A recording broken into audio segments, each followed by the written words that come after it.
Greetings out there to everyone watching us on the internet. I am John Welsh, a graduate student of Italian here at Harvard University, and I'm joined here today by our next guest in the De Bosis Colloquium in Italian Studies. Professor Raymond Jonas is professor of history at the University of Washington in Seattle, and he's here to talk with us today about his new book, The Battle of Adwa, African Victory in the Age of Empire. Professor Jonas, thank you very much for joining us here today. Thank you, John. I'm glad to be here. Thanks for inviting me. I'd like to start off with a very basic question. Could you just set the stage for anyone who might not be familiar with the Battle of Adwa? Sure. So the Battle of Adwa took place in the Ethiopian highlands on the 1st of March, 1896. And it was a confrontation between an Italian army and an Ethiopian army that resulted in a triumphal victory for Ethiopia and disastrous defeat for Italy. The loss of life on the Italian side, out of about 18,000 men, was close to 6,000. They had almost 3,000 prisoners. The Ethiopian casualties were even higher, probably close to 20,000 out of maybe as many as 100,000. But they won. So at least for those who survived, the casualties were acceptable. Now, in your book, you do a great job describing exactly why the Battle of Adwa is so crucially important. Could you say a few words about why this victory for Ethiopia was so important, not only for Italy and for Ethiopia, but for the future direction of world politics?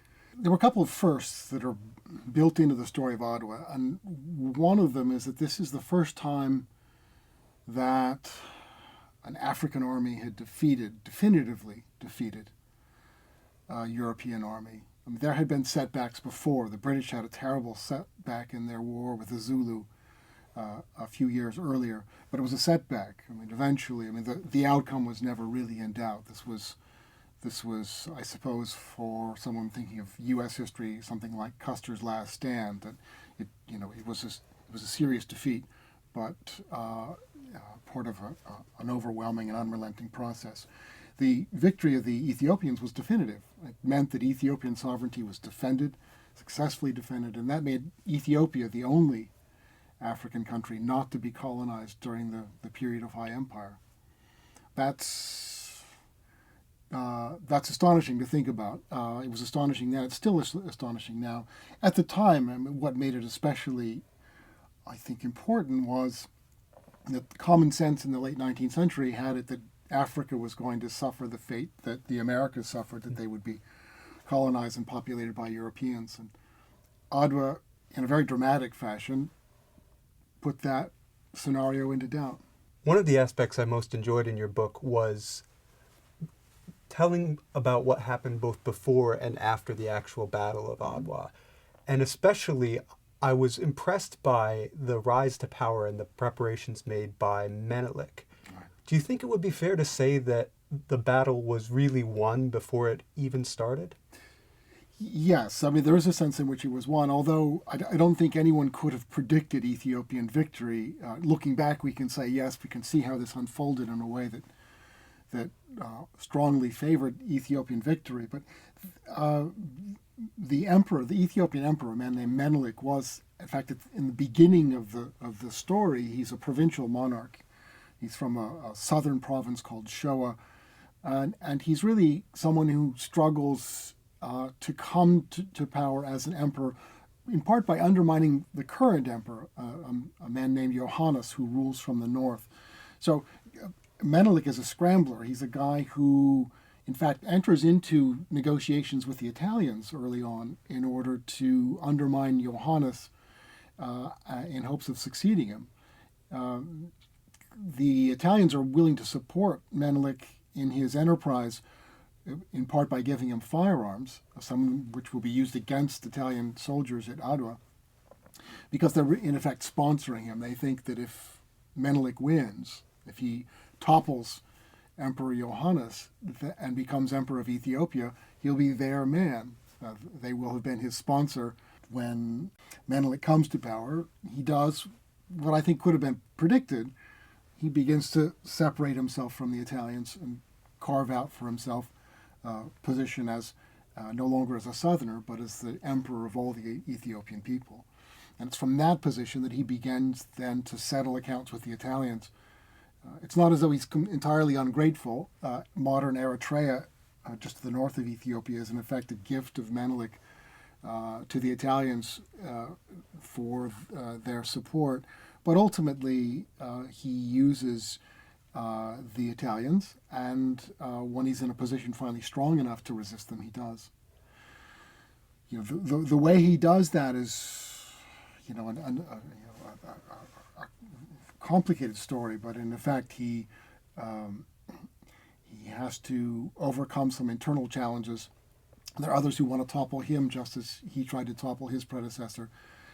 But he's a brilliant strategist, and it's part of the story is just to see how he makes the most of the limited resources he has in order to bring down a formidable opponent. Now, the reaction to this unprecedented victory by the Ethiopians, by an African army, was difficult to understand, to grasp, both in Italy and abroad. And there were a number of really strange misconceptions. I recall the anecdote of a newspaper publishing a caricature of Menelik, clearly depicting him as a white man.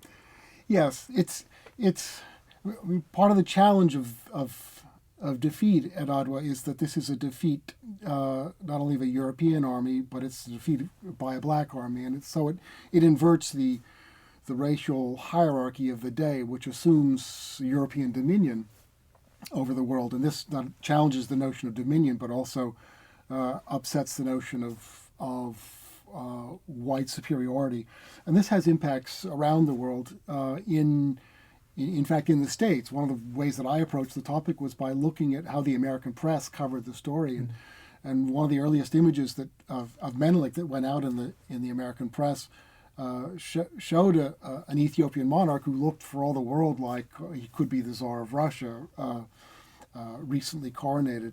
And then there were stories, too, that the Ethiopians weren't African at all, but in fact of Phoenician descent. There are different ways that people are struggling to come to terms with this very shocking outcome, trying to understand how this could happen, and ultimately interpreting the events in ways that take the racial hurt, the racial dimension of the story away.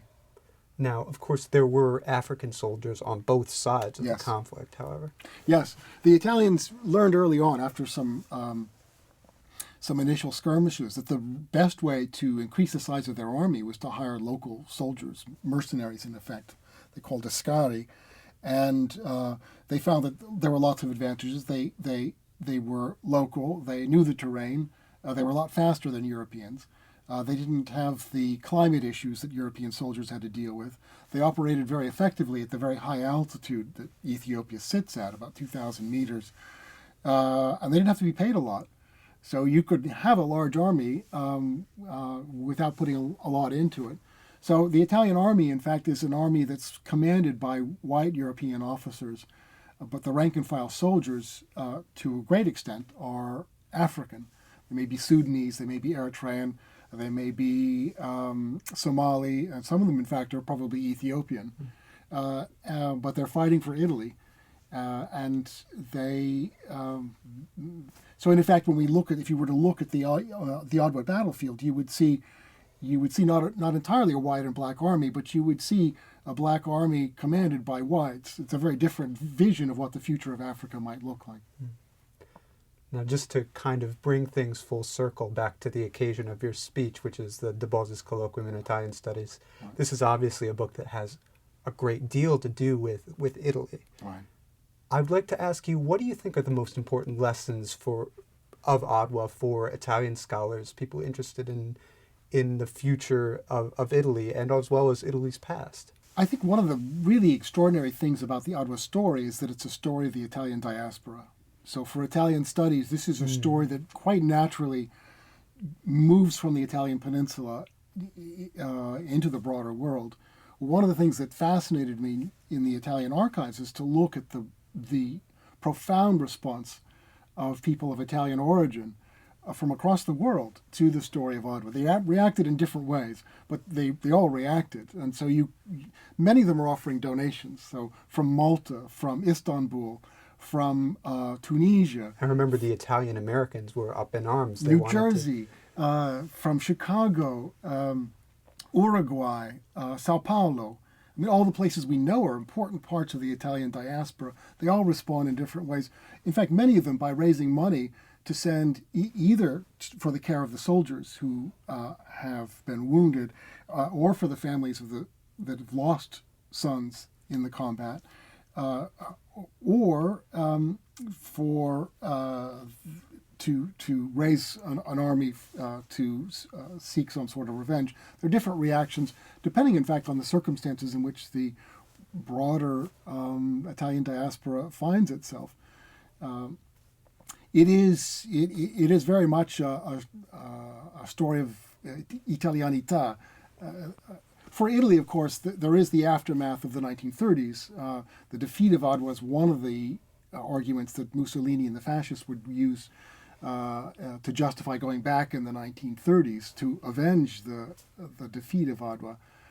That's not a story I go into in the book, but obviously it's a story that it's in fact a story that's more often known.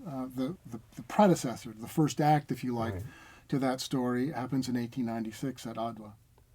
Well, many thanks again for being here to Professor Raymond Jonas.